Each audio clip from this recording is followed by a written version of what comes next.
in color, TBS presents the new game in town, the World Football League.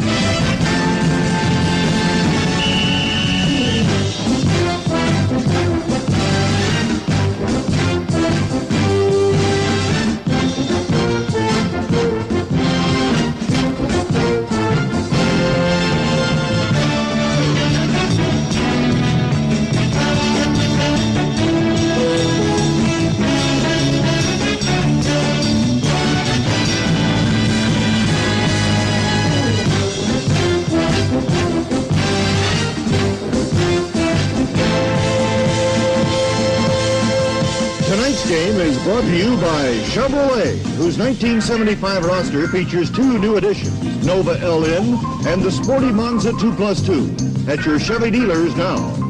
And by Fireman's Fund Insurance. And Fireman's Fund Insurance is brought to you by an independent agent near you.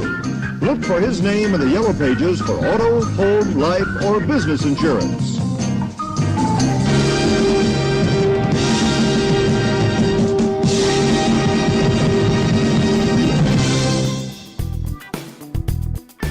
Welcome to Good Seats Still Available, a curious little podcast devoted to exploring what used to be in professional sports. Here's your host, Tim Hanlon. Oh boy, friends, this is going to be a fun one. I can feel it. I can feel it in my bones. It's going to be a fun discussion. I already know it's a fun discussion. I'm just doing a pre-roll for this here episode. But, thanks for joining us. First of all, my name is Tim Hanlon, as announced. And this is the podcast. We call it Good Seats Still Available, our curious little journey into the nooks and crannies of what used to be in professional sports. One of the topics that have been that's always been a huge source of intrigue for me personally, and it seems like it is a curiosity for you fine listeners out there as well. It is probably the quintessential league that kind of almost encapsulates the fascination, the perverse fascination that I have with this subject matter. And it comes, no surprise, from the 1970s and is probably most known for its eyebrow-raising failures, shall we say. But it is still part of the history of pro sports in this country, and is much more layered and textured than the sheer understanding of its brief 2-year, year and a half long odyssey across the American sports landscape. Of course, I am talking about the World Football League, the WFL, from 1974 and 1975, the brainchild of a guy named Gary Davidson, who, as most of you know, was also instrumental in helping launch two other challenger leagues during the 70s. The American Basketball Association, which actually started in the late 60s. He and Dennis Murphy, part of that sort of conglomerate that got that going. And, of course, the WHA, the World Hockey Association, that was also part of his doing. But the WFL, as we will soon learn in our conversation with our guest this week, Mark Speck, was almost essentially the Waterloo for Gary Davidson, and frankly, for most of the owners who thought they knew better about how to tackle, no pun, maybe pun, the sport of pro football in the 1970s. Perhaps football had done what it could, I guess, expansion-wise and whatnot, the decade prior with the American Football League, and we've had a couple of conversations devoted to that league, and more of that to come, of course. But it didn't stop Gary Davidson from pushing the envelope against the NFL, still not necessarily in as many markets as possible. Folks like Davidson and others saw as possibilities for pro football franchises, and certainly not the way they treated their players, and possibly, frankly, the amount of money that players and coaches could make. Obviously, today in hindsight, we know just what a gold mine that wound up becoming. But the WFL, yeah, it's that of the funny pants. and of the wacky team names, the singular names like the Thunder and the Hawaiians, not a singular name, but that was their name. The New York Stars, which didn't even last a season until they moved to Charlotte, and various teams that didn't even make it a full season in any city. They only, the Chicago Winds of the 1975 second season, only lasting 5 games. It is a parade of stories and curiosities and just unbelievable anecdotes. And our guest, Mark Speck, is probably the biggest knowledge base of this league. And he has authored 3 books, count them, with a 4th one to come, about this crazy and unbelievable league known as the WFL, the World Football League. Let's see, a couple of those books. One's called Wiffle, the wild, zany, and sometimes hilarious true story of the World Football League. That's one. The World Football League Encyclopedia with his co-author, Todd Mayer, as well as the story of one of the teams of the WFL, the Florida Blazers, the book titled And a Dollar Short. And as you will hear in our conversation with Mark Speck, another one soon to come about the ill-fated Detroit Wheels of the WFL. So it is fun. It is frivolity. It is it's amazingness.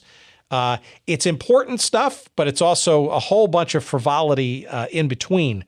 And you will enjoy this conversation with Mark Speck and our discussions about the World Football League, the WFL, in just a couple of seconds. A couple of promotional items. Let's get those out of the way, shall we? I can't think of a better place than sportshistorycollectibles.com, especially with relation to this episode. And if you go to sportshistorycollectibles.com, you will probably find, I'm pretty sure you will find, a few items from the old WFL, as well as items from lots of different leagues and teams no longer with us or dearly departed. And when you stumble across something that you just couldn't bear to not have it for yourself, make sure that you scribble down this handy promo code for your 15% discount. That promo code is, wait for it, Good Seats. Yes, Good Seats. That's the promo code to get 15% off all of your purchases at sportshistorycollectibles.com. Go visit there early, go visit there often, and enjoy your time there. And then, of course, after enjoying your time there, please purchase something and use your promo code GOODSEATS for 15% off. And also another promotional patter for you, of course, is our friends at Audible. audibletrial.com/goodseats. That's where you're going to get your free 1-month trial of the Audible audiobook service and also a free audiobook download. 180,000 plus titles to choose from. Pick the genre, pick the author, pick the title, just pick one. It's all you got to do. It's simple. It's brain dead simple. And it's basically a free trial because, in essence, not only are you getting your free month worth of the service, not only are you getting a free download, you can cancel at any time. So give it a start, give it a try. audibletrial.com/goodseats. Try it for yourself. If you don't like it, cancel the damn thing and you'll be done. But I can't imagine you won't enjoy trying out an audiobook for yourself, especially if it's from an author or about a subject that you're really interested in. It's a great way to experience a book. audibletrial.com/goodseats. We thank you for considering it and giving it a try. All right, let's go. Let's go back. Let's turn the Wayback Machine to the early 1970s and the very colorful times and the just unbelievable circumstances and the stories that came from the World Football League, the WFL. Here's our conversation coming up with Mark Speck.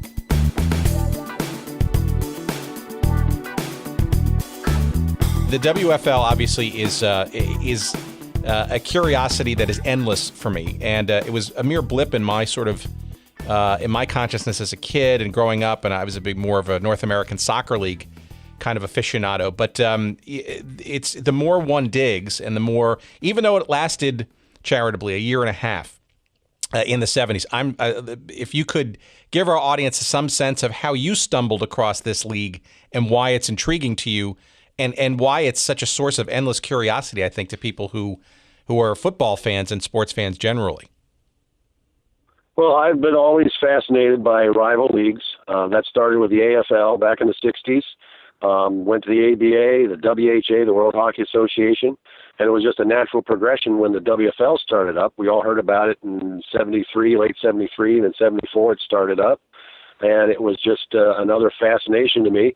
I've even gotten back to the ABL, the old American Basketball League that started back in the early 60s. I think I was 3 or 4 years old. I don't remember it, at the time, but it's another fascinating league. Again, a league that took on the big guy on the block, just like the WFL. It's just amazing to me that somebody would actually have the chutzpah or the cojones to actually get in there and say, you know what, we're taking them on. We're going to see, what we can do against them and see if we can, survive against them. So why go deeper then? So you're arguably you're the sort of the dean, I think, of WFL history, right? You've got not one but 3 books, and I suspect probably some more in you, devoted to this league. Why the personal fascination and the I guess the drive to sort of document this kind of stuff? Well, I appreciate the words. I consider Todd Mayer the dean of WFL researchers. He's the one that got me into it as far as getting books published. He was the one that wanted me to help him with the WFL encyclopedia, and that led to an association with St. Johann Press in New Jersey.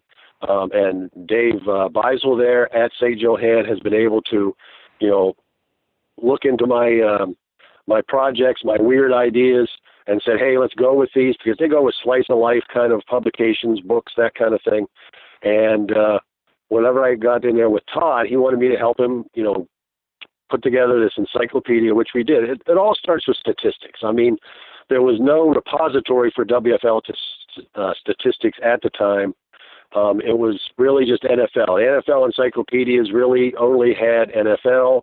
They had the AFL and maybe the AAFC back in the 40s, but the WFL was completely ignored.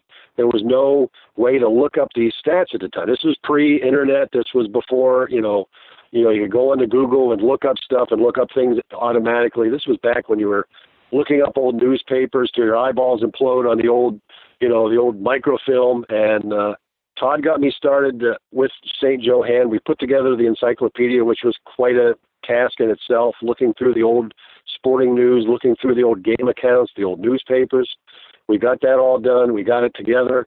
And like I said, Dave Beisel there at St. Johann said, hey, if there's anything else that you want to do, look me up. I did. I had the Blazers book about the Florida Blazers, and then the book on the league itself. And now I am finalizing a book on the Detroit Wheels, which should be out sometime this year.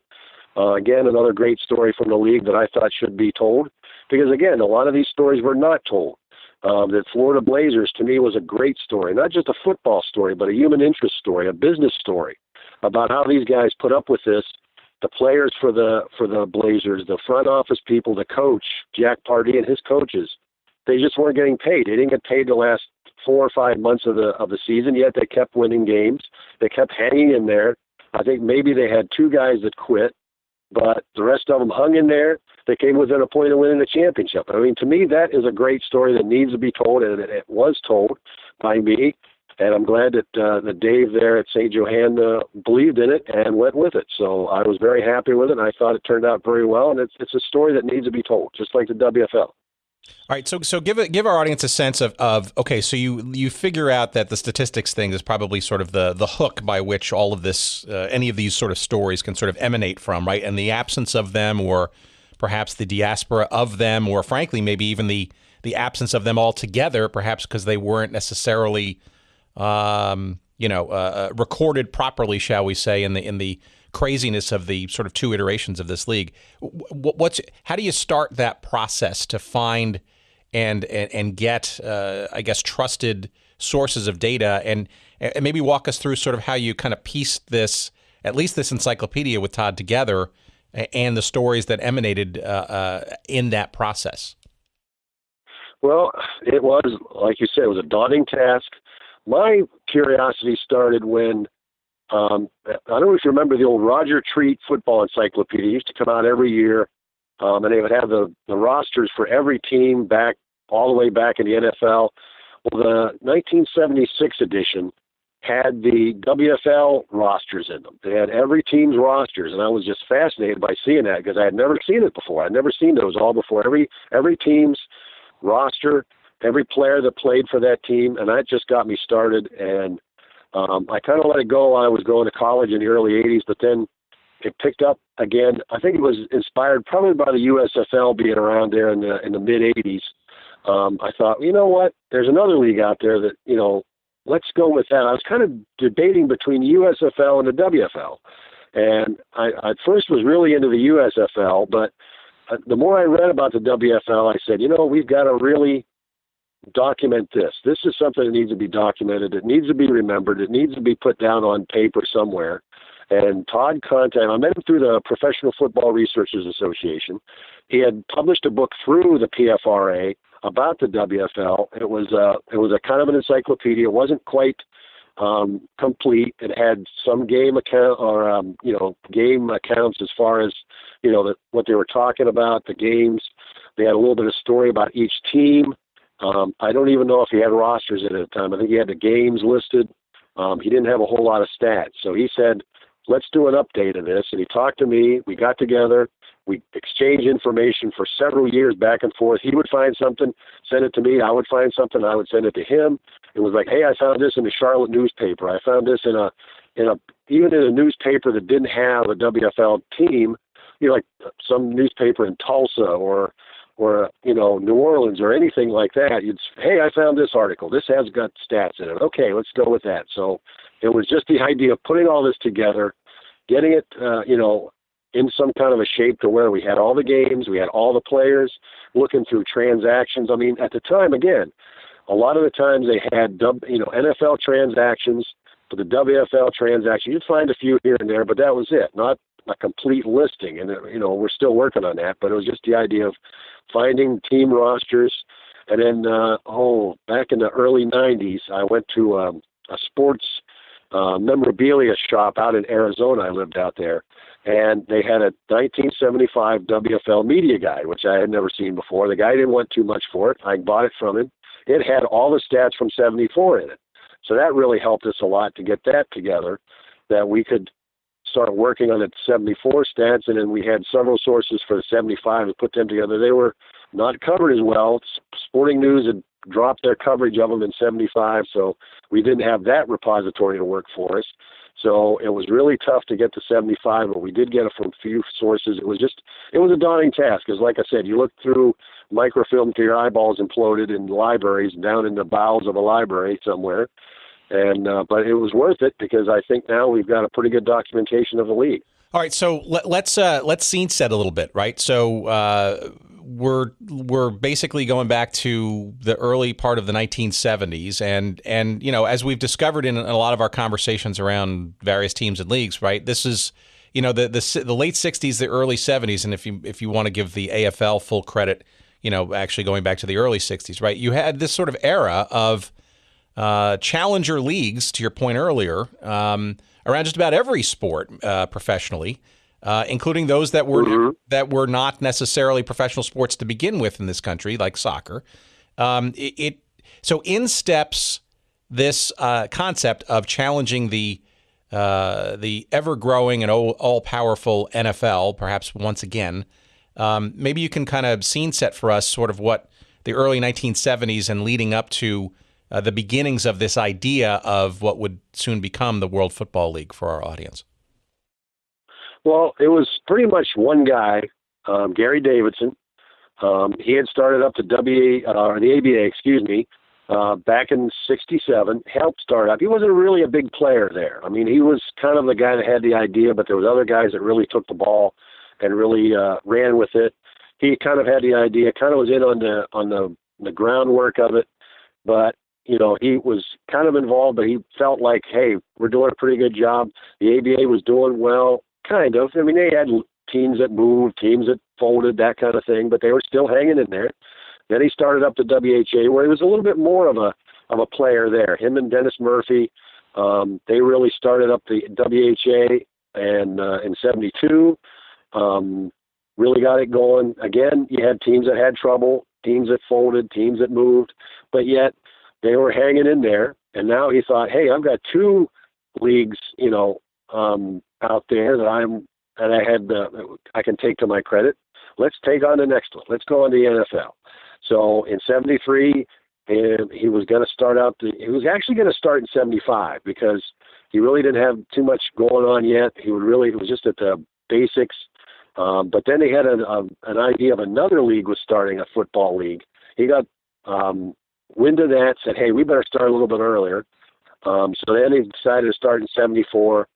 Because of those other two, and he kind of used the WHA, the ABA, and even the AFL as a kind of a guide as what to do, how to start things up, how to look for owners, how to look for players, how to recruit players, that kind of thing. And it was very 70s league. They had a one company that designed all the uniforms. They were very 70s with all the funky colors, with the magentas and the oranges and the lime greens and the blues and that kind of thing.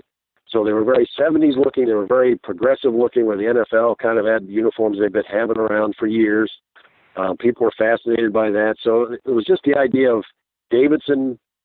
Say what you will about him. He's had a little bit of a bad reputation sometimes, but he had the chutzpah, as you could say, to go in there and say, you know what, I'm taking on the NBA, then I'm going to take on the NHL, now I'm going to take on the NFL.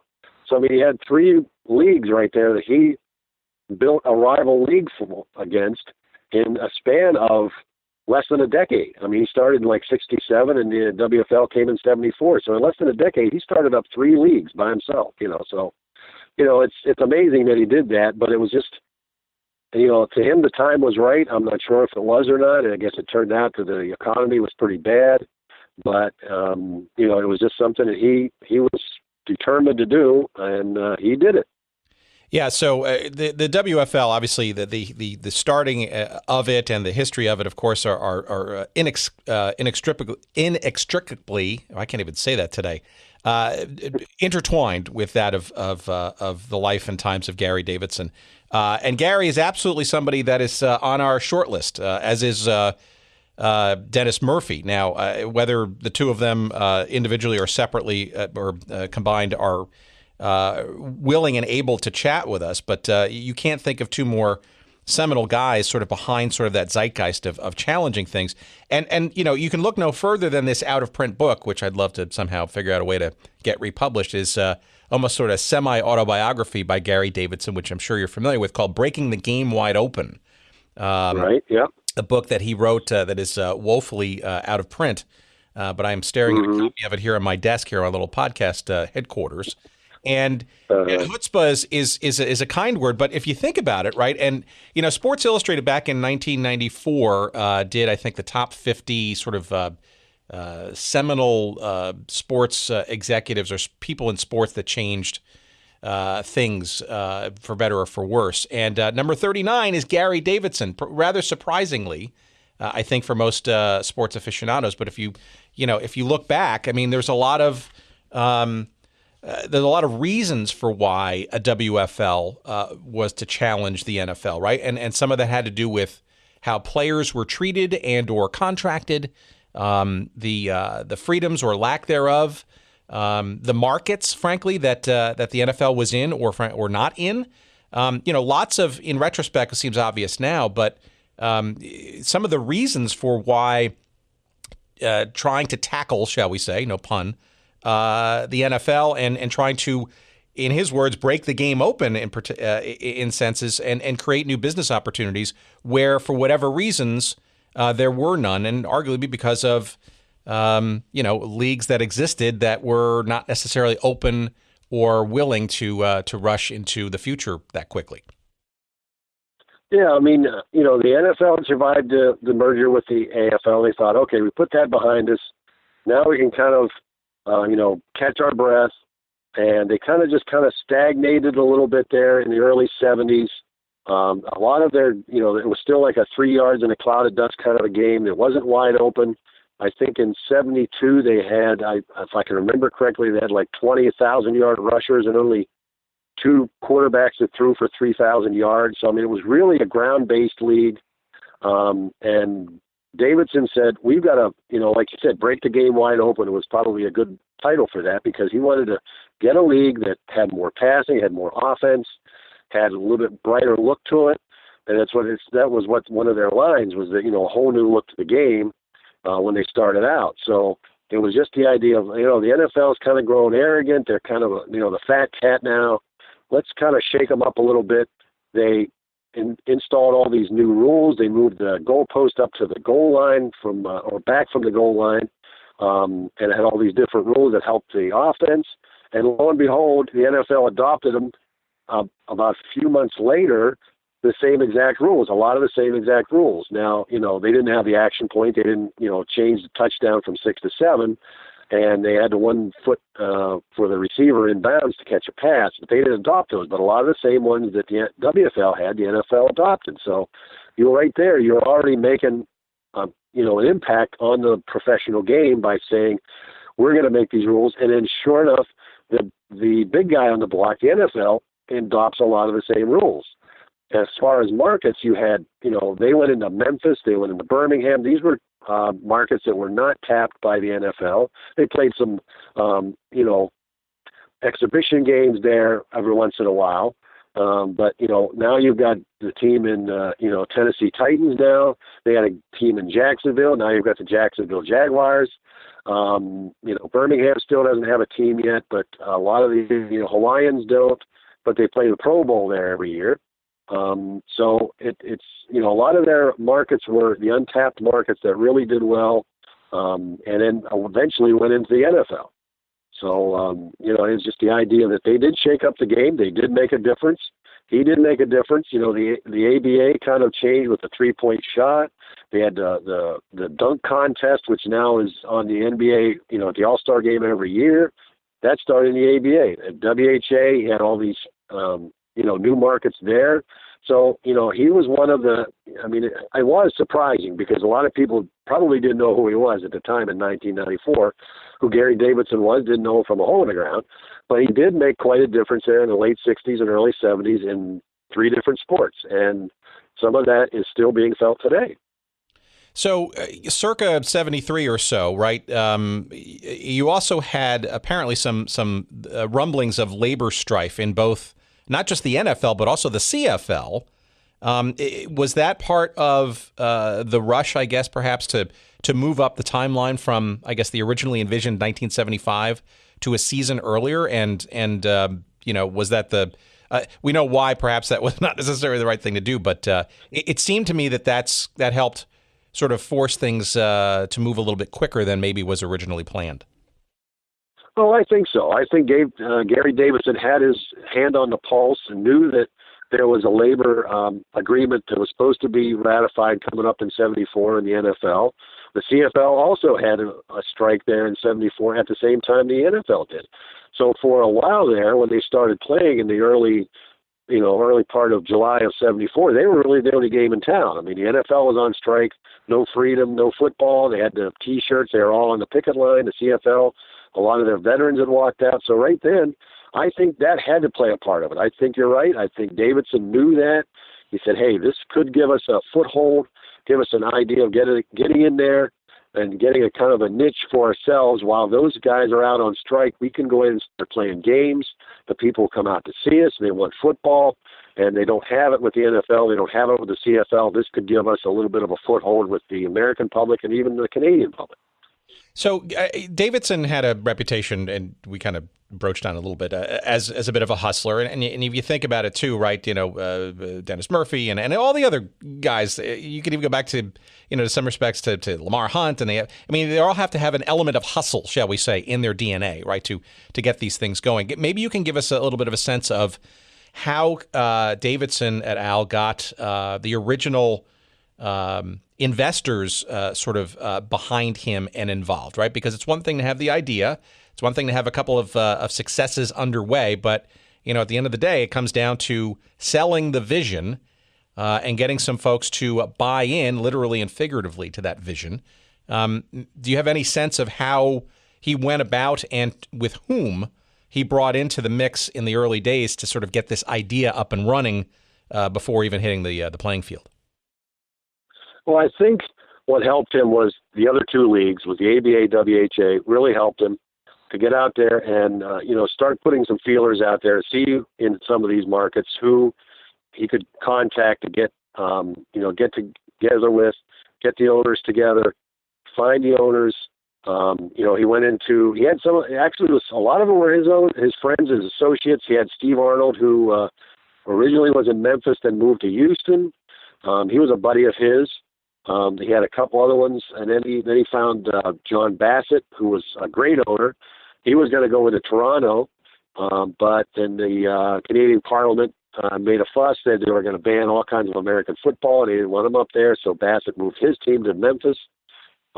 He had, I think, Howard Baldwin up in Boston originally, but that didn't work out. They couldn't get a stadium. He was another friend of Davidson's. A lot of them were his friends at first. Then he started looking around. He really didn't do a very good job in some areas. Detroit, they promised they could get into Tiger Stadium. They wound up in Ypsilanti out in eastern Michigan. University out their field, which was like 35, 40 miles outside of Detroit. Very small stadium. But they had Bill Putnam down in Birmingham, who was a very good owner, had the money. Another guy who had a lot of money was Tom Riger in Chicago. He got on board. He was going to put a team, and they had another guy, Nick Maletti, I think, originally from Chicago, and then he bowed out and then gave it to Riger. He was a very good owner, had the pockets, deep pockets, to afford the losses. And then he had Chris Hembeater and Sam Battistone, who were in Hawaii. Battistone wound up being approved for the NBA for the New Orleans Jazz. So he had the money, and him and Hembeater both had money out there. So he did find some good owners. Some of them were not so good. I mean, Portland was they had 3 or 4 different owners, but they finally settled on Bob Harris, who really wasn't a very good owner. He's a very absentee owner and really just wanted to move the team to London, Ontario. And that was basically his whole idea with the team. He didn't want to finance the Portland team. He didn't want to play there, didn't like playing there. Southern California had Larry Hatfield, who at first looked pretty good, had some money, but then he had some legal problems. But it was basically just some of his friends. Hatfield, again, was another Davidson crony, if you could call him that. He looked at his friends first, some of his pals that were hanging around the sports world, and then he got some feelers out there, got some leads for some other ones. So some of them were good, some of them not so good. Yeah, and I think that happens in just about any league. So yeah, I think he called them the founding fathers, quote unquote. I'm not sure those folks wanted to be sort of known as that as things played out over time. Howard Baldwin is somebody we want to get. Obviously, entrenched and well known with the Hartford Whalers and the WHA New England Whalers prior to that, and obviously gone on to other things. But he's still with us and would love probably to figure out an opportunity to get his assessment of sort of that coming together. But it also seems to me too, to your point, that you call them cronies or whatever. I mean, there seems to be a number of associates from his WHA days as co-owners or folks who kind of have been through the process before with him.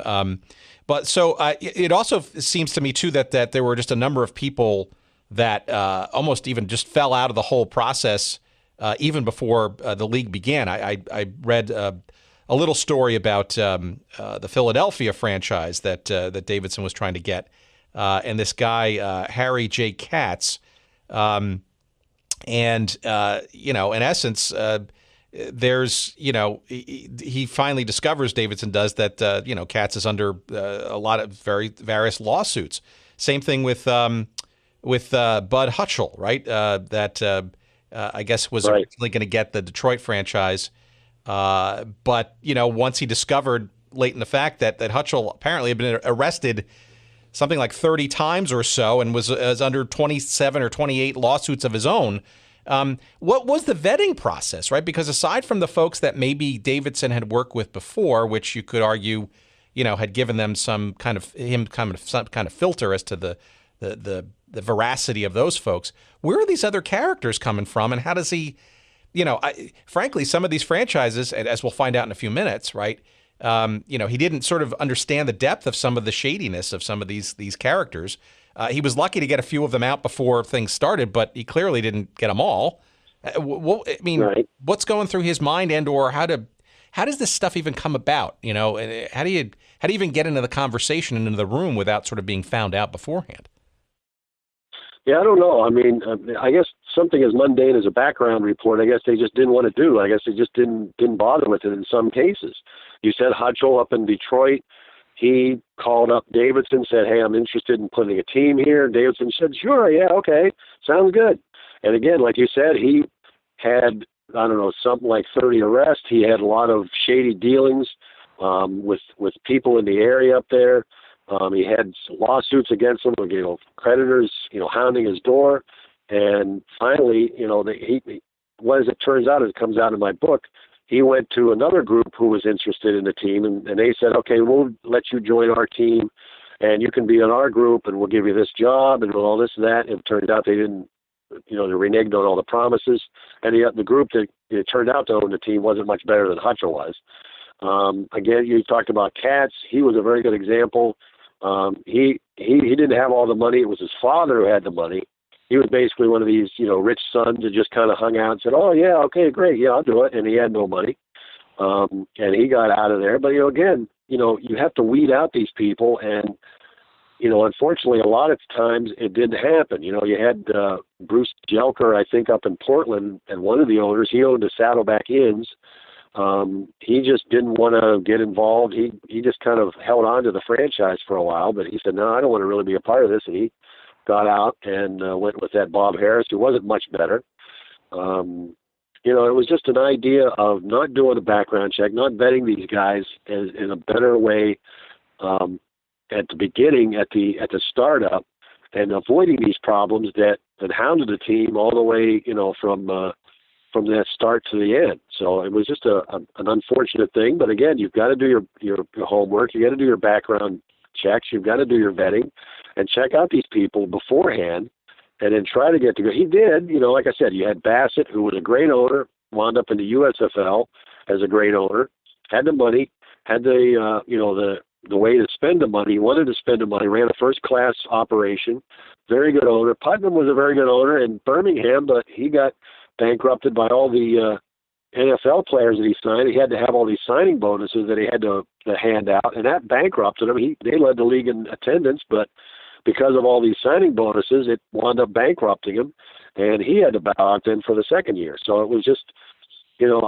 between not doing background checks and then some of the guys just didn't know. And it was funny, but Putnam, because he had been in with the Philadelphia Flyers in the NHL before this, so you'd think he'd have had a little bit of more, on the idea of a good business plan, but he didn't. He overspent and, put himself out of business. Well, on the opposite end of the spectrum, you mentioned him before, and it's probably worth isolating a couple of seconds on him, is John Bassett, right? And obviously a seminal character, not only, as you say, in the WFL, but also the USFL, and the story that sort of intertwines them together. Maybe you can kind of spend a couple of seconds on Bassett, and maybe in particular, his original idea was to have a team, I guess perhaps in a bow to the actual name of the league, the World Football League, in Toronto, but it didn't come about. Maybe you can kind of give our audience an understanding as to why Toronto was not one of the charter franchises in '74. Yeah, I mean, Bassett, he wanted to have a team up there. Very good owner. Had the money. He was in the TV, radio up in Canada. He had a lot of money. And like I said, he knew how to run a business. He knew how to run it first class. He knew how to spend the money, where to spend it, how to spend it. And he wanted to put a team in Toronto. And Canadian Parliament at the time, I think it was Lalonde, I think was his name, was the one of the officials up there said, "No, we can't have an American football team in Canada against the CFL. You got to move out. We're going to give you a problem. We're going to give you a hassle all along the way. You're not going to get all the amenities maybe some other owner from Canada would get. You're not going to be able to come up here." Bassett saw a losing situation. He knew it was going to be a problem, knew it was going to be a hassle, had the foresight to say, "Okay, I'm out of here." He went south, went to Memphis, where he built one of the best franchises. At the end of March, he knew how to, build publicity. When he signed to Miami Free, he signed Zonka, Kick Warfield from the Miami Dolphins. made a huge splash in the newspapers. I mean, it was in Time Magazine. It was all over the place. And he knew how to get the people interested in his team by doing something like that, making waves where it's like, whoa, these people mean business. And the NFL kind of said the same thing. Maybe these guys really mean business. And he knew how to do that. So he ran a first-class operation, and the Southmen or the Grizzlies, they had both nicknames, so pick whatever one you want. Had a great operation, had a great organization, one of the better teams in the league, and in fact wound up at the end of 75 trying to get in the NFL as an expansion team. Didn't make it, but who knows what would have happened if they did. But Bassett was very good. He knew the business, he knew how to run it, and he was just an amazing owner, and probably the strongest one of all of them in the WFL, and probably close to it in the USFL when he was there. Do you have any sense as to why Memphis was the place he chose to move the fledgling franchise? Well, they had a team in Memphis. It was at Steve Arnold again. He was a player agent, and he originally had Memphis. Couldn't get anything in there. They didn't want him because Memphis at the time was still looking to get a 76 expansion team because they had hosted an exhibition game there almost every year with the NFL, drew good crowds, put on a good show for the fans. Were really pushing to get an NFL franchise in 76. And when Seattle and Tampa Bay got it and Memphis got kind of booted out, then they wanted a WFL team. And this was after Arnold had left and gone to Houston.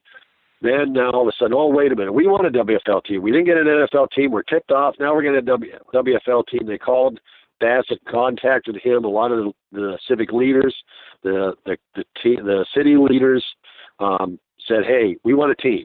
Come on down here. If they don't want you in Canada, we'll want you down here in Memphis. They give them a lot of good deals. They give them the stadium. There's all the stuff that Arnold didn't get when he was there, simply because now they had been turned aside by the NFL. Now they wanted a team. So and they felt betrayed because they had hosted an exhibition game every year, put on a good show, really did a good job, and they wanted that NFL franchise. Were denied. Said, all right, let's go with the WFL. So they contacted Bassett. He came down, and the rest is history as far as being the best owner in the WFL at the time. Well, and also led to after all that sort of happened, a continuing process, and apparently an antitrust lawsuit from him and Memphis that kind of dragged on for years, and actually into the beginnings of actually the USFL a bunch of years later. It seemed like antitrust was on the minds of various folks, including the people of Memphis and/or Mr. Bassett. As almost as a legacy component of all this stuff. Yeah, I mean, when the WFL folded, Memphis kept their team together. All the other teams pretty much disbanded. The players went their own way. Bassett said, "Let's hang together. Let's see if we can't sue the NFL to get in there." They petitioned to be an expansion team. They said, no, we don't want you to be. Then they filed the antitrust lawsuit, which, like you said, dragged on for years, probably close to a decade, if not longer, that they tried to get in the NFL, and Bassett just kept pushing and pushing, but he couldn't. And then he went back into the USFL when it came in 82, and again was a good owner there, but he had that antitrust. There was a lot of talk about and that's what happens when you got Davidson was a lawyer. He had a lot of lawyers hanging around him. So, when you got a lot of lawyers together, you got a lot of talk about antitrust and all that stuff. So, yeah, that was a big part of it. I'm not sure what Davidson's plan was. They said he just wanted to get a merger with the NFL, like he did he's trying with the ABA and the WHA, or if he wanted an actual, rival league, a second league, more like somebody else might have if they just wanted a permanent second league. There's conflicting stories. Some of them said he just wanted the merger. Others said he wanted to actually have a second league. So whatever, there's good and bad written about Davidson, always will be. But yeah, he did make a difference. All right. So again, I need to put a push pin on this because I need to put this out to our audience. We desperately would love to talk to Gary Davidson. Again, I don't know if he is willing and able, but this seems to be an interesting and logical forum to have the sort of first-person accounts, and I think it's probably beyond time. And so we put that out to our audience. If anybody knows how to get in contact with Gary Davidson, we have been trying. We absolutely would love to talk to him and get sort of the full, from the horse's mouth story about all this. But maybe, Mark, you can kind of segue for us into how the players were and the teams were being put together, because that seemed to be an interesting dance and series of events by itself. You mentioned, which is probably the most memorable, I guess, raid, shall we say, of NFL talent, which was the signing of Larry Zonka, Jim Kick, and Paul Warfield from Miami to join the then Memphis Southmen / Grizzlies. But while that makes a splash, it wasn't that simple, was it? Right? They weren't necessarily just going to drop everything, these three players, contractually and join Memphis in 1974 when the league was getting started. Right? They had some wrinkles in their process, and it seemed like other players in the NFL did as well. Right? It wasn't easy to get them to jump on board quickly. No, I mean, it wasn't, because, they were in an established league. They had contracts with, Joe Robbie in Miami. They weren't getting paid a lot. Bassett went to them with these offers that were through the roof that they couldn't believe. That's why they had what they signed, a lot of players signed were these future contracts to start in 75 or 76 or 77. Because when their contracts, they had to play out their rest of their contracts in the NFL. The WFL said, we're not going to take players that are still under contract with the NFL. They could sign them to these future contracts, which they did with Zonka, Kick, and Warfield. Once they did that, then the floodgates opened. You got Kenny Stabler signing with Birmingham for 76. You've got Elsie Greenwood signing with Birmingham. You had a ton of players that signed these future contracts. Ted Hendricks signed a contract. There was quite a few players. I don't know how off the top of my head, there was many of this, probably 50 or 60 to sign. Now, as it turns out, a lot of these players that signed future contract, Craig Morton was another one. He was another. He signed with Houston. It was because of the fact he was still sitting behind Roger Staubach. He'd first sat behind Don Meredith. Now he was sitting behind Roger Staubach. He didn't like it. He's tired of being a bench warmer, and he signed with Houston. But what happened with a lot of these guys was that when they signed these future contracts, the original team, that the NFL team that had them, either cut them or traded them. Bill Berge was a good example of that. He was playing with the Bengals, signed with the Florida Blazers, and for, I think it was like 75 or 76. Paul Brown had a fit. Paul Brown traded him to Philadelphia, where he turned out to be an all-pro player, helped the Eagles get into Super Bowl 15 in 1980. Basically cut off his own, nose to spite his face by getting rid of Berge. Another one was Curly Culp, who was with Kansas City, signed a future contract with Southern California. Next thing you know, he's being traded to Kansas City. So a lot of guys were either cut or traded when they signed these contracts. Ted Hendricks went from Baltimore to Green Bay, and then a lot of other ones were just cut. It was just the idea that, instead of trying to keep these players, the Raiders did with Stabler. Dallas kept most of their players. They had a lot of them signed. Elsie Greenwood obviously stayed with the Steelers. They didn't get rid of them because they knew better. But it was a lot of them just, hung in there and said, no, we're going to keep these guys. But some of them did. Some of them just said, okay, you want to do that, fine, or I'm going to get rid of you.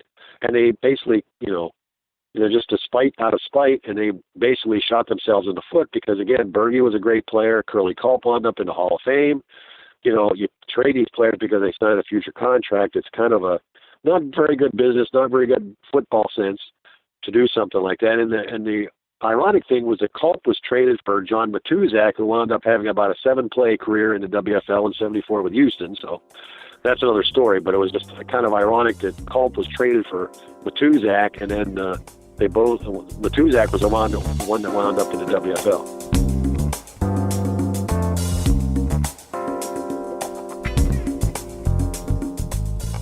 All right, just when it was getting interesting, let's let's bring this to a grinding halt, shall we? Just kidding. We got to pay the bills around here, and our friends at Audible have been very helpful in attempting to allow us to pay some of those bills, and we want to call them out now and remind you that a free audiobook download is yours for the taking, and also a free 1-month subscription to the service of Audible at audibletrial.com/goodseats. Again, audibletrial.com/goodseats for your free 1-month trial of the Audible service, and most interestingly, a free audiobook download for you to enjoy. 180,000 titles and growing every day to choose from, and there's absolutely no excuse to not find at least one title amongst that cavernous selection available to you that you won't find to be enjoyable and good for the soul, including a couple of books that might be interesting to our audience. And yes, some new ones, frankly, that I'm finally listening to. One that I'm listening to right now is by Carson Cunningham. It's narrated by Paul Boehmer, and it's called Underbelly Hoops, Adventures in the CBA, a.k.a. the Crazy Basketball Association, which is really, of course, about the Continental Basketball Association, which for many years was sort of this ragtag minor league of the NBA. And it's a book I'm about 2 chapters into right now, and hopefully maybe a guest will get for a future episode. Also, in my queue, next up, is another guest that I'd like to get, and her book that she wrote is also narrated by her. Her name is Jeannie Buss, and of course, Jeannie is the daughter of Jerry Buss, of course, the wildly successful founder of the Los Angeles Lakers and the LA Forum, and Jeannie is clearly today the brains behind the Los Angeles Lakers today. She and her brothers were active, of course, in things like, along with her father, World Team Tennis, the Major Indoor Soccer League with the LA Lasers, all kinds of stuff. So her book is next on my list. That's called Laker Girl, and that too is available on Audible. And again, it's one of the many thousands of titles that you can choose from when you go to audibletrial.com/goodseats. And again, you too can get your free audiobook download to give it a try, perhaps one of those 2, or perhaps one of the other 180,000 titles available to you as well. Give it a try, audibletrial.com/goodseats. Thanks for listening, and back to our conversation.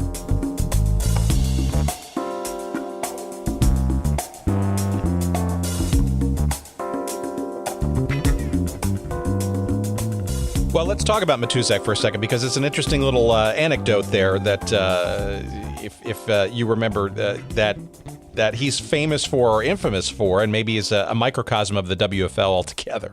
Oh, yeah. I mean, he was sitting around training camp had gotten back in. He was just bored one day.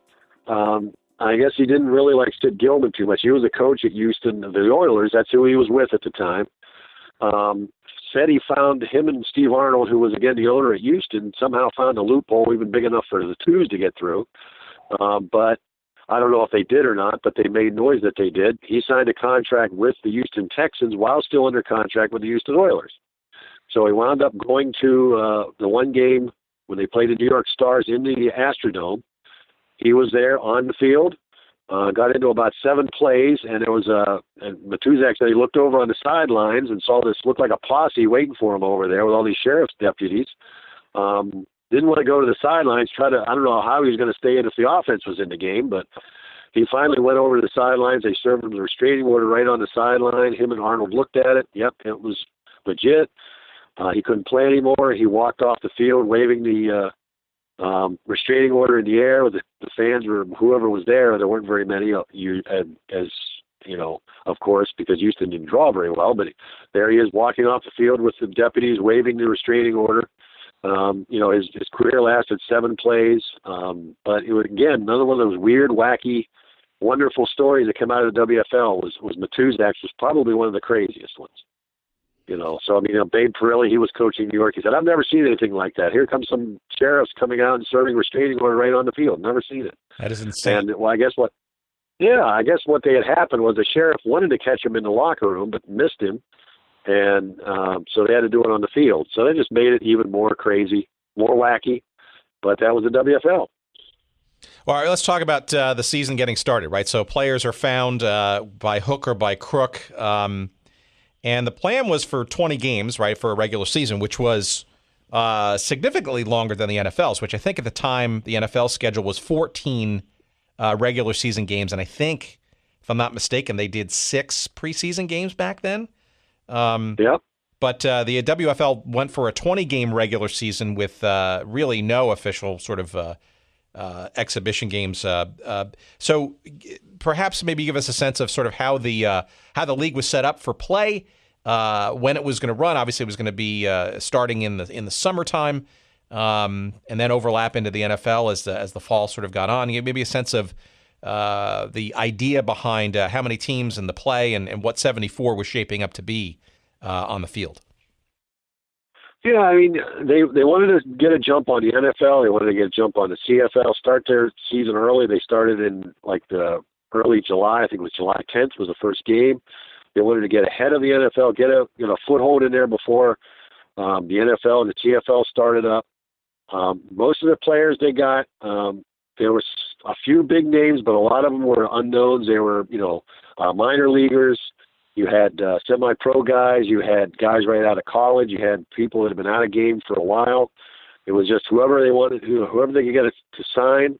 The Detroit team had not even a tryout, but they offered, anybody that would come into our offices, we'll take your name and we'll have tryouts later this year. And it was in May. They had like 660 people show up, all shapes and sizes. So it was just a crazy recruiting way. I mean, some of them did a better job than others, obviously, because of the talent they had. But it was just hook or crook, just get whoever you can to get signed. So they started out, they had 12 teams. They had 3 divisions. They divided them into 3 divisions. They started in July, again, to get a start on the NFL and the CFL. Again, the games, because they didn't have any exhibition games, that's where you get all the kinks worked out, all the difficulties that you have. So the first 2-3 weeks of the season looked like bad exhibition games because they were still basically these guys hadn't been together for a month, and they expect them to play league games. So, I mean, I think that was a bad call on their part not to have any exhibition games. They did in 75. They had a couple of games for each team. But 74, they started right into the season. They didn't work any of the kinks out, a lot of the difficulties that teams have getting used to each other, getting a game plan down. So a lot of the few first weeks of the season were kind of ragged play. They got better as they went along. But, the season started out because of that. I think the 20-game season was way too long, and a lot of people say that now. They around Labor Day, they played 4 games in like a week and a half. And the players just said it was just murder because we had no time to prepare. We had no time to rest up. We had no time to heal our injuries. And we're playing one game on Monday, the next game on Thursday, and we're playing again on the next Monday. So it was just insane to try to get 20 games in by Thanksgiving. And I think that was one of their downfalls. I think if they had played a shorter schedule, I think that would have helped them tremendously. I think if they had played 12 or 14 games and ended, say, around October, and that might have helped, I think, because they before then, around week 14 was when they started really having trouble, where 2 teams folded, 2 teams moved. That wouldn't have happened. They wouldn't have had that bad press. They would have gone maybe 12 weeks, finished the season with all the teams still intact, had some playoffs, had the championship game, then you're ready for the next year. You don't have a lot of that bad press that you did, even though they did have the whole bad press with the Papergate scandal, as they called it, or the Sugargate, because Domino Sugar sponsored some of the tickets where the Philadelphia and Jacksonville said they gave away tons of tickets, for their first couple of home games, and they looked like, really underhanded. And then after that, I think, to me, in my opinion, that's when the league kind of died. Anything after that, anybody was the press or the public, nobody was going to believe them because they really shot themselves in the foot with that deal. Sports franchises give tickets away all the time, for promotions, for that kind of thing. But, the WFL turned it into a real art form by doing how they did it, and they didn't do it very well. So I think that was one of the things that really, that early in the league's existence, really kind of, signaled a death knell for the league.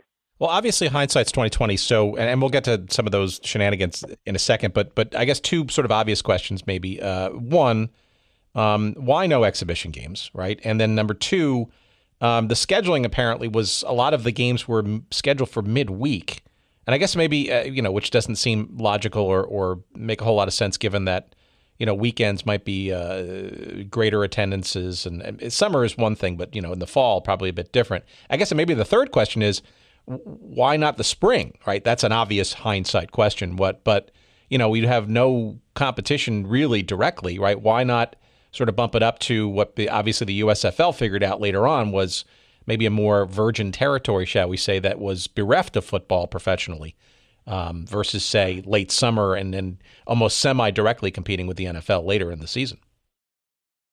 Yeah, I mean, you make a couple good points because, in one instance they want to compete against the NFL. And in other instances, they don't. They don't want to. They concede the weekends to the NFL. They don't want to play on the weekends. They know they're not going to do well. So Sunday's out, Saturday's out because you got college football. Friday's out because you've got high school football. So the only thing that they could come up with was Wednesday. They played most of the games Wednesday. Then, like the NFL has Sunday and then Monday night, they had the Thursday night game. It was kind of novel, and now, the NFL plays, games on, I don't know if they still do or not, but they did for quite a while. They had a Thursday night game. So, obviously, again, that idea carried over to the NFL. I mean, it sounds kind of crazy that, at the time, midweek football was not played. It was not something that the NFL did, and all of a sudden now they do it after the WFL did it. So, they got that idea from them, I would think. They didn't want to play, I don't know whose decision it was not to play exhibition games. I really don't. I've never seen anything in writing that said, well, we're not going to play, exhibition games, except they just said, no, we're not going to play exhibition games. I don't know what their reasoning was. I really don't. Again, because that made the first couple of weeks of the season very ragged. The play was not up to par. It did get better as the season went along, but, the first couple of weeks were very, the football just was not very good because it was like exhibition games, because the players were still getting used to each other, the teams were getting used to each other, and I'm not sure what the idea was. I think that that was a bad move.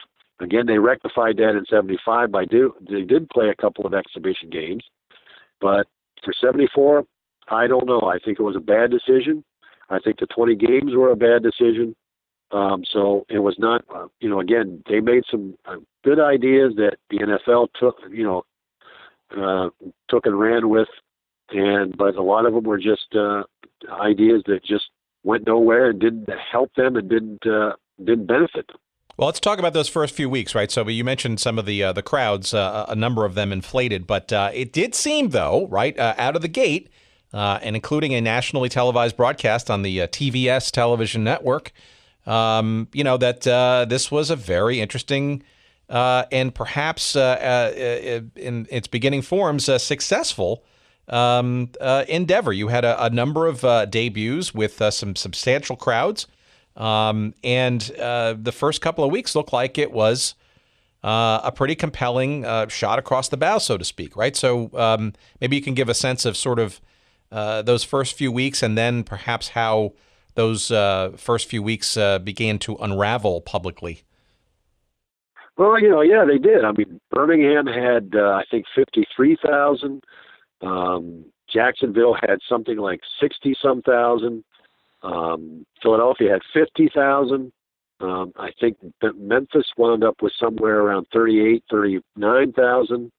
And I think Chicago had something around 40,000. So, yeah, the first couple of weeks, the numbers were great. The ratings on TV, on TVS, that was the only network that they could really get. They couldn't get any of the three big ones because they were tied up with the NFL. They didn't want to, and I'm sure they probably got a little push from the NFL saying, hey, don't sign with these guys. And at the time, you didn't have ESPN. It was still 3 or 4 years down the road. So you had TVS, which was the one that they got with Eddie Einhorn, who wound up being one of the leaders, owners of the Chicago White Sox. He was at TVS at the time. And the ratings were great the first couple of weeks. The crowds were great. And then once you had that, the second crowd at Philadelphia was like 64,000. In JFK, they had the old 100,000 seat JFK. And then the second game, like I said, had about 64, 65,000. They're saying, man, this is great. this is fantastic. And then the word came out that Philadelphia had papered a house. I mean, it was not like a couple of thousand. It turned out that the first game, instead of 55,000, was like 13,000 that actually paid. And then I think the second game, home game, where it was 64,000, was something like 8,000 had paid to get in.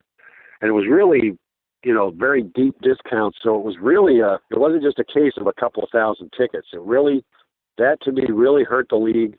And after that, the crowd started to dwindle, except for a couple of places like Birmingham. There, even though they went down, a little bit every week, they still held in there, and they wound up leading the league in attendance. And Memphis did well, but a lot of the teams just really, after that, the fans kind of lost interest because they just didn't think that they were on the up and up. They're kind of underhanded. They weren't doing things the correct way, and the NFL, being the rival, they're going to glom onto this news. They're not going to sweep it under the rug. They're going to put it out there. They're going to put it in the paper. They're going to put it in the, they're going to talk about it, Roselle or whoever it was.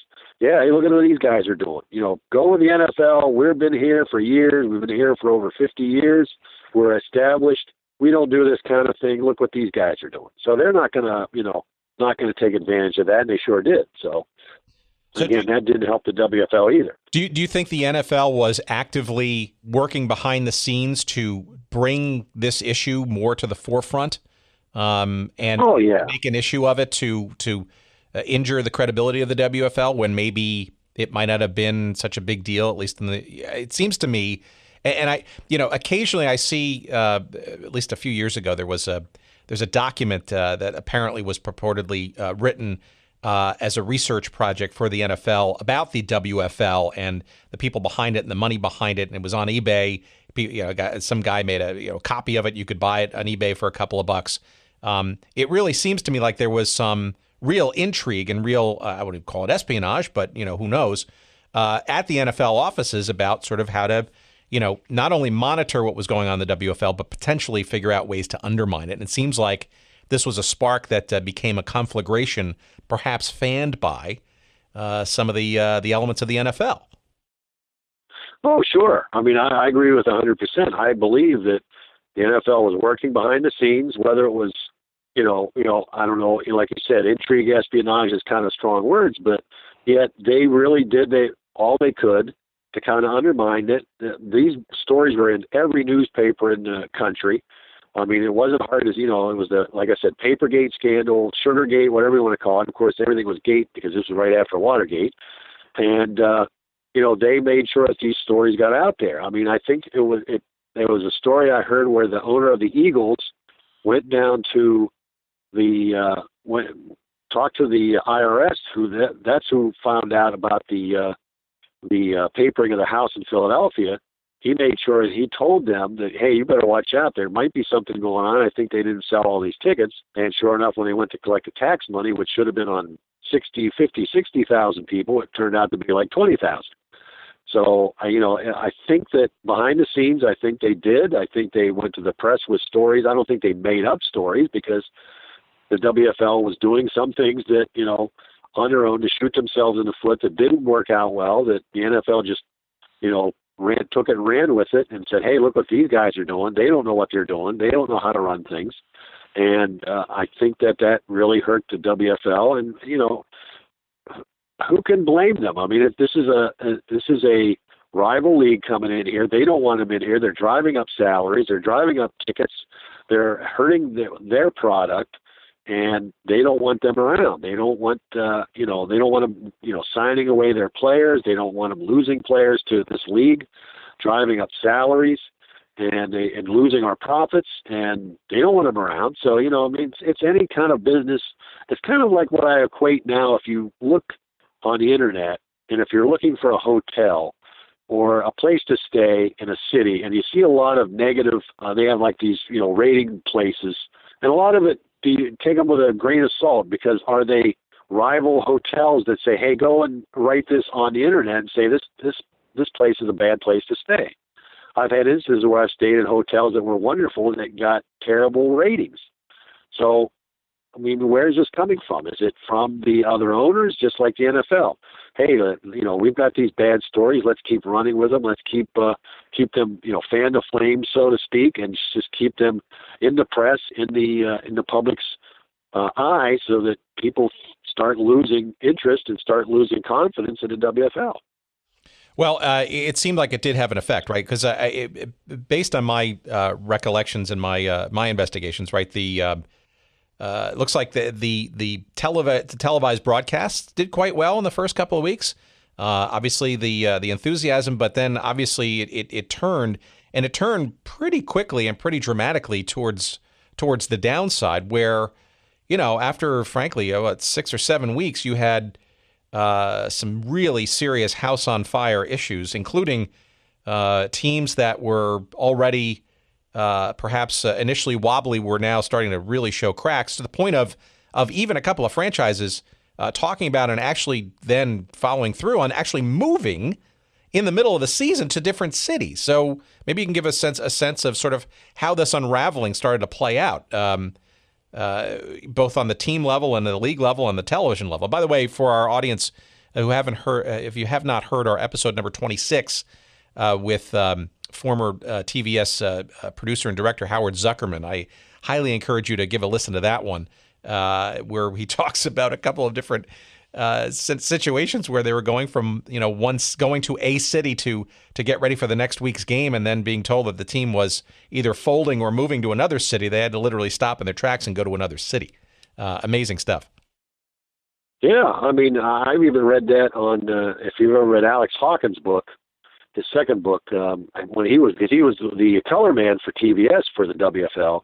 He said that the truck would sit in like Kansas during the week, and then they would get the call, where are we going? Because it was the middle of the country, so it was accessible pretty much. I mean, he wasn't going to stay in Portland because he might have to go to Orlando or Jacksonville. So they pretty much parked the truck with the crew in the middle of the country and said, okay, we're going to get the call, where are we going to? So, it unraveled very quickly right after that. And, you were talking about trying to get an interview with Davidson. I know the WFL website got an interview with him, which is very interesting. The WFL website, Richie Franklin, he runs that with a couple other guys that are football researchers and aficionados, especially WFL ones. And they got an interview with Davidson. In that interview, they asked him about the Papergate. He said, if they had just told the truth and said, we gave away these tickets, but we still had a crowd of 50,000 when the Phillies were playing next door and the Flyers were playing, or it was not the Flyers, but some other game was going on at the same time when the Bell game was going on, and they had this. There was there was a concert at the Spectrum. Excuse me. There was a concert at the Spectrum. Phillies were playing at the Vet, and the Bell were playing at the at JFK, but they still had a crowd of 50,000. He said if they had just came clean and said, yeah, hey, we gave away these tickets to like the Red Cross or some businesses, but we still had this great crowd, even with this concert next door and a Phillies game next door. And he said that probably would have helped them a lot by just coming forward and just saying, yeah, we gave away these tickets, but we still had a great crowd. I don't know if that's true, but, it might have helped. But, yeah, things just went south. You had teams just all of a sudden, the crowds dropped off. The TV ratings started to drop off. New York had, because, again, another thing was we were talking earlier about background checks and vetting and that kind of thing. They went into markets which didn't have great stadiums. I mean, Philadelphia played at JFK, which was old. It was crumbling. It wasn't the greatest facility because they wouldn't let them into the Vet. And Franklin Field, they wouldn't let him in there. Frank Rizzo, the mayor then of Philadelphia, raised a fuss about it and said, no, you're not going to get any of those. You have to take what you can get. New York, at the time, it was just ultimately bad timing. The ultimate bad timing was that at the time Yankee Stadium was being refurbished, so the Yankees and the Mets were both playing at Shea. They had absolutely no dates open for Shea Stadium, and the Yankee Stadium was being refurbished, so they had to settle for Randall's Island, the Downing Stadium there, which sat like 20,000, 25,000, and was really a decrepit stadium, didn't have very good lighting.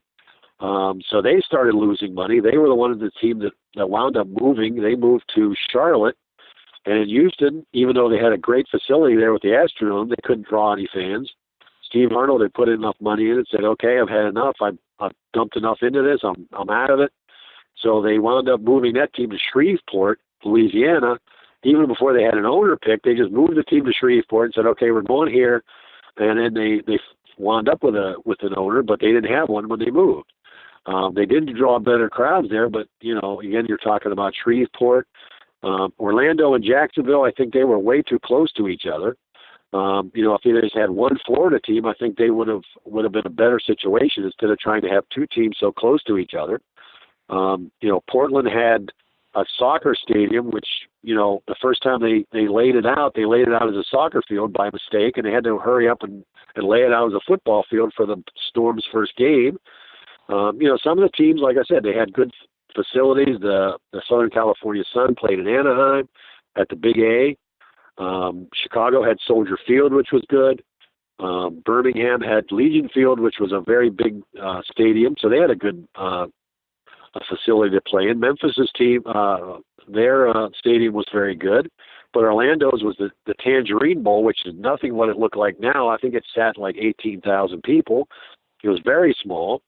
And they had to put some, temporary bleachers in to kind of pad the crowd a little bit. Jacksonville played at the Gator Bowl, but Detroit, again, they couldn't get Tiger Stadium. Davidson swore that, Mayor Coleman Young and some of the people that were behind the team promised them they could get Tiger Stadium. The Tigers and the Lions had an ironclad lease on it. They were not going to let them play there. They wound up again, like out at Ypsilanti at Eastern Michigan University. It was a tiny stadium. Again, they wound up putting out temporary bleachers to try to pad the crowds. That didn't help. So you had a lot of places that were, that had bad crowds and bad facilities, which led to the bad crowds. Hawaii, they didn't have Aloha Stadium yet. It wasn't being built, so they were playing in Hawaii Stadium, which they called the Termite Palace because it was built out of wood. And the ticket prices were way too high. And the worst thing was that they ran the games on tape delay on TV, so the fans figured, why go out to the stadium? You can watch it on TV. So, that didn't help them at all. So it was just an idea that once that hit the press with the Papergate, the crowd started to drop off. Teams started to have trouble. The bad owners came to the forefront that, these guys didn't know what they were doing, such as Detroit with the 33 owners.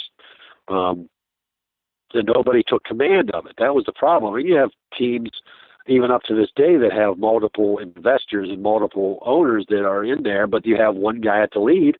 They didn't have anybody like that. Nobody wanted to take the command of the whole conglomeration and say, I'm in charge and we're going to run this way. It was just these people what do we do? I don't know. What do we do? And so it didn't help that situation at all. So it was just with that Papergate, with that bad press, everything just went to heck in a handbasket pretty quick. And next thing you know, the crowds are down to some cases, like in Philadelphia, they had the one game where they had 750 people in a 100,000 seat stadium, which, I've seen pictures of it. It just looks terrible. And, you're down to three figures, then you've got some problems. You've got some issues. So that really, like I said, signed a death knell for the league was that they just couldn't recover from that, even in 75. Do you think, as that stuff sort of came to the fore, do you think that was maybe a reflection of the business model, which seems to me focused or dependent upon this idea of franchising, right? Where, you're selling a franchise and the rights to run something, but it almost feels like it's almost the antithesis of what we see today in today's modern Major League Soccer, for example, this sort of single entity thing, right? Where you have a fairly strong commissioner and or joint ownership structure. It seems almost like in the haste to get 10 to 12 franchises, right? The rush, the compromise, the lack of vetting, really starts to come back and bite you in the butt when some initial challenges, shall we say, with the Papergates or whatever, start to come into fore. There's no sort of backbone or structure to kind of ride it out, so to speak, and or with clarity and authority. Yeah, I mean, exactly. You make a very good point because, the AFL, going back to the AFL, they hired Joe Foss to be the commissioner, very well-known, war hero, very solid citizen, did a great job in the first 5 years. The ABA hired George Mikan, who was a big name in basketball, an all Hall of Famer, all pro with the Minneapolis Lakers back in the 40s and 50s, a well-known name. WHA had, I can't think of who his name was now off the top of my head, but they had they had hockey people at the forefront there. With Davidson, I think he made a mistake by naming himself commissioner. I think he should have gotten a strong football guy in there at the beginning to help build their publicity, help build their credibility.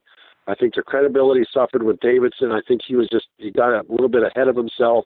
And again, you're right. They didn't do their homework. They didn't do their background checks, their vetting with not only owners but also with stadiums. They didn't say, well, can you get into the stadium? Yeah, we can get. Okay, fine, but you can't.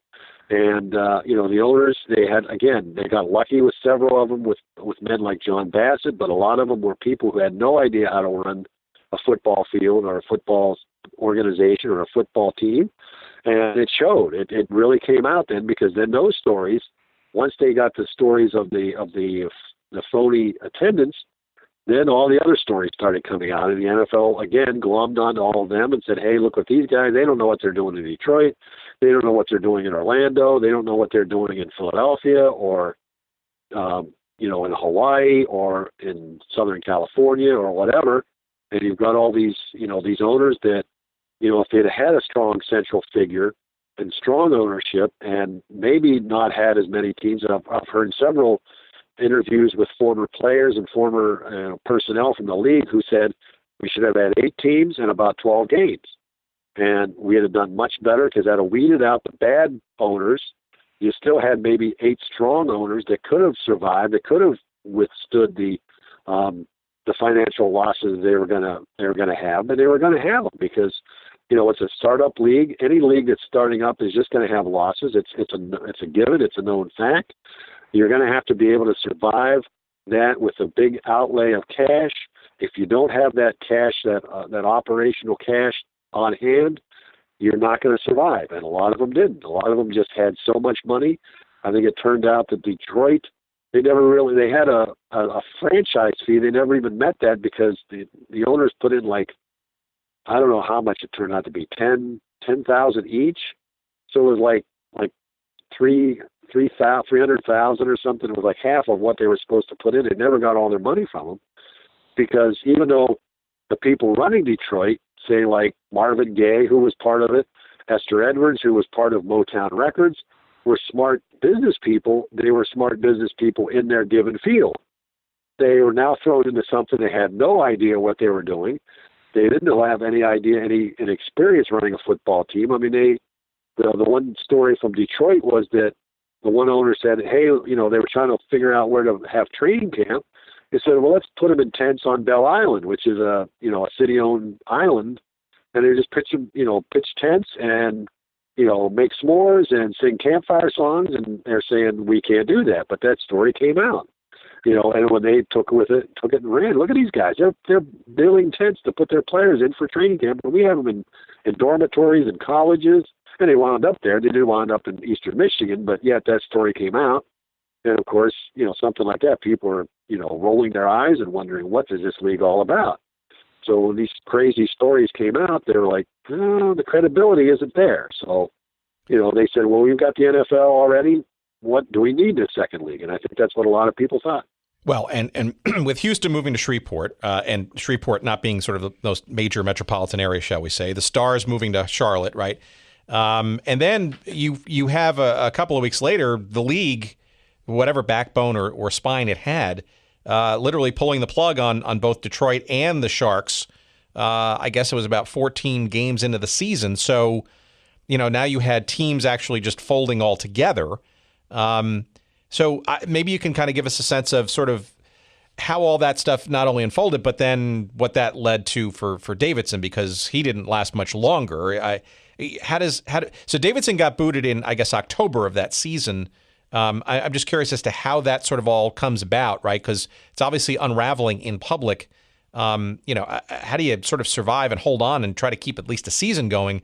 You got two teams that move, two teams that are basically done. And now, I can't imagine how Davidson would try to put a good face on that and still hang on. And obviously he didn't. Well, he tried to, but, it was just not something that was going to happen because he had, you had some, what happened, what he did was his plan going in, from what I understand from his interview at the WFL website, was that he was going to prop up the worst teams like they did in the WHA. They had this plan in WHA where they could prop up teams, keep them going. In the WFL, that didn't work. He went to these owners. He went to the big money men like Origer in Chicago, like Bassett in Memphis, and said, you've got to give some money to these other teams. And these guys didn't believe in that. Origer said, look, I come from a family and a background that says you pay for your own mistakes. I'm not paying for your mistakes, plus I'm trying to run my own team. So that was really what happened with a lot of these teams that couldn't make it, was that he asked the other owners to put the foot to bill for them. And a lot of them, that's what led to his ouster, especially Origer. He was the one that really led that, and Bassett was pretty much right behind him, was they got tired of paying for all these other teams. They had to, okay, you got to give them so much money for Detroit. Well, I'm playing them this week. I'm supposed to pay them now, too, on top of playing them? And it was just not a very good plan. It worked in the WHA, I guess, for a while, but in the WFL, it just didn't work. The richer owners resented the fact they had to not only run their own franchises, they were asked to run other franchises and give money to them. So their coffers were emptying quicker than they wanted them to because of the fact they're trying to prop up these other teams. And that really led to Davidson's ouster there. I think it was at the end of October. They finally said, we've had enough of you. We need to get somebody else in here that knows what he's talking about, knows what he's doing, and you don't. And you're just kind of a shyster, and that's where he got a lot of that, that reputation at the time, was that, he was just kind of a huckster that was going in there and trying to run this thing kind of, with smoke and mirrors. And again, the other owners just started to resent him. Again, you said, you touched on it there, that they were starting to move into, the smaller markets. I mean, they're going to Shreveport, you're going to Charlotte. You start out with New York, Philadelphia, Detroit, and now you're moving into markets that are tiny and not, as marketable, say, as the bigger markets. You're not going to draw the ratings or the fans at these smaller markets, and I think that what's hurt them at the end of '74 and then into '75. That it was just putting on these smaller markets instead of trying to keep teams in the bigger markets and trying to do something with them. They just moved them to these smaller ones, and it got to be almost like a minor league, like kind of a, like an ACFL, the Atlantic Coast Football League, after a while, and it just, people lost interest in that because of that. All right, we're going to put a TiVo pause on this conversation because we're going to do a part two. This is just too good to pass up and to cram into one episode. So next week, we're going to have our part two with Mark Speck and our cursory understanding, our introductory chapter, shall we say, into this wacky league known as the World Football League. Before we sign off for this week, we want to encourage you to find all of the books that Mark has written about the WFL. And of course, you can find links to all of these books at our website at goodseatsstillavailable.com. Just search for the episode number 51. And again, I guess also too now, of course, episode 52. Both of those will be our episodes with Mark Speck. And you will see links to all of these books that I'm going to read to you now. And I encourage you to read them. And heck, if you're a really good student, you'll get these now. Get them delivered via Amazon in 2 days. I'm assuming you're a Prime member. And you'll read all these books before next week's episode. I know it's a bit much to ask, but yeah, I know there's some of you out there who just may do this. Let's see. The books, in no particular order, by Mark Speck, S-P-E-C-K, is how he spells his last name. Wiffle, the wild, zany, and sometimes hilariously true story of the World Football League. That is published by St. John's Press. You will find also from St. John's Press the World Football League Encyclopedia, the book that Mark co-authored with Todd Mayer. And also on the St. John's Press imprint is the very cool book about the Florida Blazers of the WFL called And a Dollar Short. You will find that out there to purchase. And the Detroit Wheels book is to come. And it's not available yet. I don't think you can pre-order it yet, but we'll certainly pass that along when Mark has more information about when that is published. And I suspect that, too, will be from our friends at St. John's Press. All right, so that is it for this week. Like I said, we're going to go to part 2 of the WFL story with Mark Speck next week. Thank you again to Podfly Productions, as always, podfly.net, and Dr. Jerry Payne for all of his editorial and production contributions this week. We can't thank him and Podfly enough, as always. And I always want to thank you, too, the listener. Without you, this doesn't happen, and we appreciate your interest. And make sure you follow us at goodseatsstillavailable.com or on Twitter at goodseatstill, or on Instagram at goodseatstillavailable, or on Facebook. Find the page dedicated to us. If you want to send us an email, go to our website and send us an email from there. All that good stuff. We'll see you next week. Thanks for listening. Take care.